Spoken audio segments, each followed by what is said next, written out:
Leïla, je suis très heureuse d'être parmi vous. À Fantasy AI, notre mission, aider les personnes à retrouver leur autonomie après une lésion neurologique. Nous développons un dispositif de réadaptation de précision piloté par l'intelligence artificielle qui se veut abordable et accessible. Nous sommes 2 cofondateurs et notre principale force est d'avoir fédéré une communauté collaborative qui allie à la fois les savoirs scientifiques et les savoirs expérientiels. Roberto ici présent, une formation en génie biomédical, en neurosciences, et moi je suis en santé publique, et nous sommes accompagnés par une équipe de chercheurs pluridisciplinaires.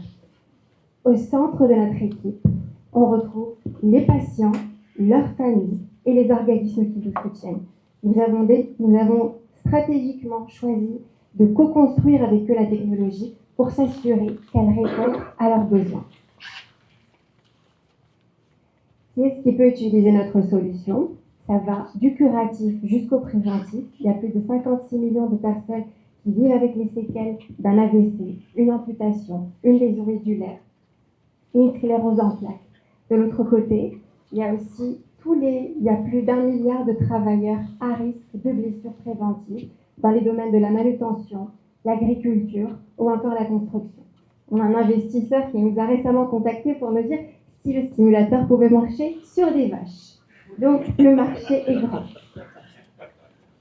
Des besoins. Nous organisons mensuellement des ateliers de co-design avec les personnes elles-mêmes pour être sûres d'avoir leurs besoins. Et là, je vais vous présenter 2 Montréalais que vous pourriez croiser dans la rue.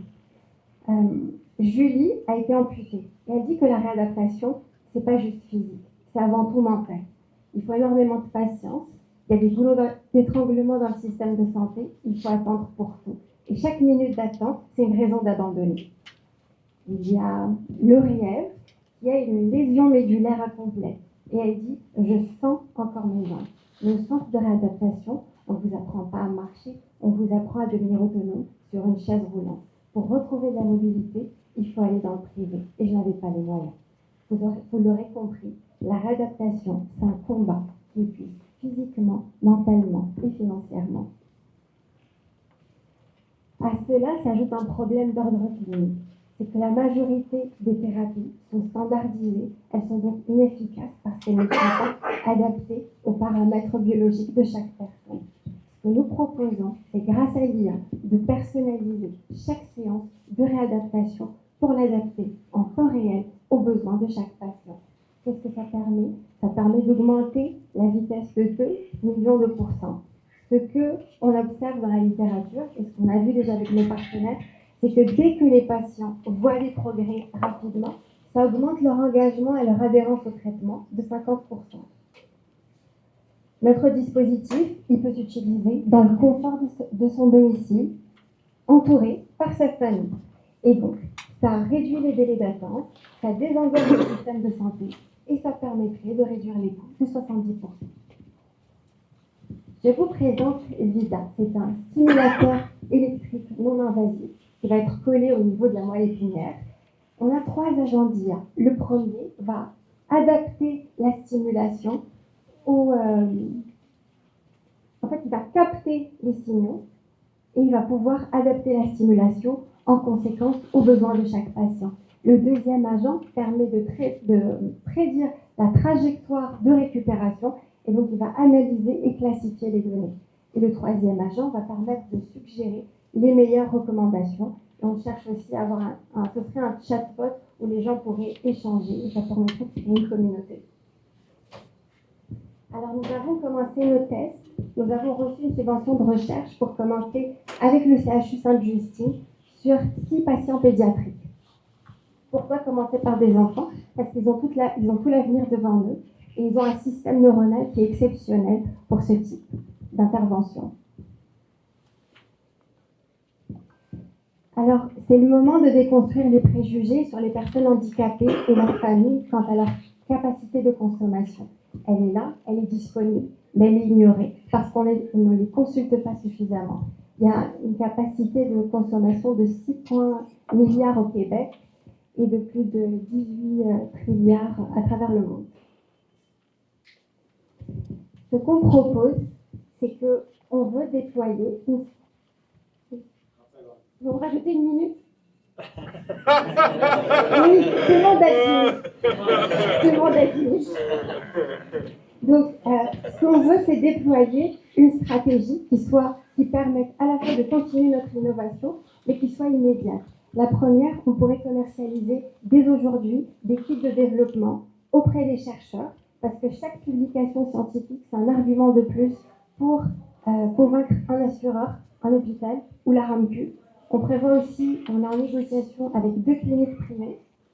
On a aussi en parallèle un chatbot qui va permettre d'augmenter l'engagement et de préparer nos futurs acheteurs. On pense aussi que la santé, c'est un bien supérieur et que tout le monde a le droit de remarcher. On offrirait un système de location dans les régions les plus éloignées et également donc une façon subtile de pénétrer les hôpitaux, mais aussi la possibilité de le louer en pharmacie pour les gens qui auraient un usage qui serait beaucoup plus limité dans le temps. Et puis finalement, quand le produit sera prêt au niveau réglementaire, on aura déjà fédéré toute une communauté. Nos principaux concurrents ne sont pas vraiment des concurrents, on les voit comme des collaborateurs. On a échangé avec plusieurs d'entre eux et on voit comment on est les seuls à utiliser quasiment l'intelligence artificielle et comment ça pourrait aussi optimiser ce qu'ils font en complémentarité. Et bien jusqu'à maintenant, je vous dis merci parce qu'on a reçu 200 000 $ d'argent non dilutif et c'est vos argents, les contribuables. On a reçu un autre 30 000 $ pour commencer l'épreuve de concept et on aurait besoin de 500 000 $ dans l'immédiat pour poursuivre notre trajectoire. Voilà, je vous remercie.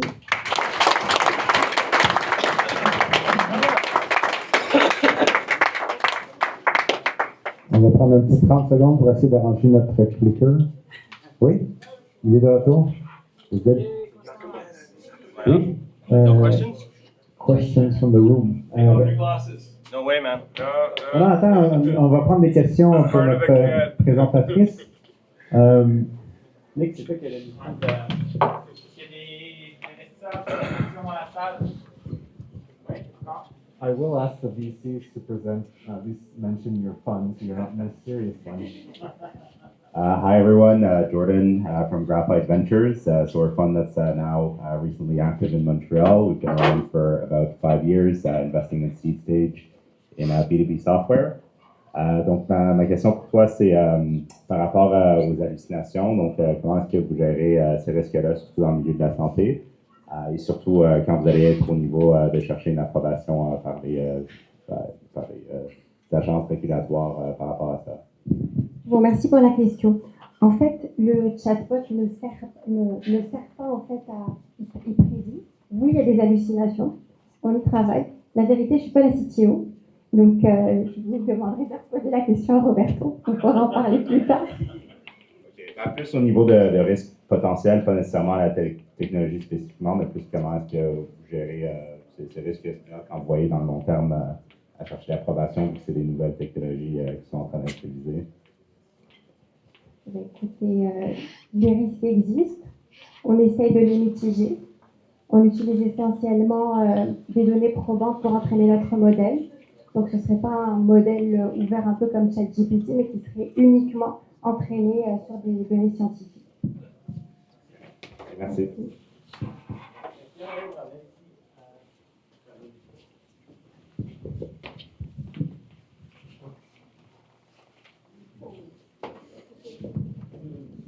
Bravo Léla, très belle présentation. Une question, est-ce qu'il y a quand même une réglementation pour ce produit? C'est quoi le timeline? Il faut des réglementations pour pouvoir vendre ce genre de produit? Oui, effectivement, on aspire à devenir, à être un dispositif médical. Et donc, on a prévu qu'à partir de 2026, on commencerait les démarches auprès de Santé Canada et de la FDA. On se situe, on est en classe 2. Parfait. Je vous remercie. Merci, quelqu'un de AQC Capital. D'autres questions dans la salle, de la communauté qui est curieuse? Non, on va passer à notre prochaine présentation. Merci beaucoup.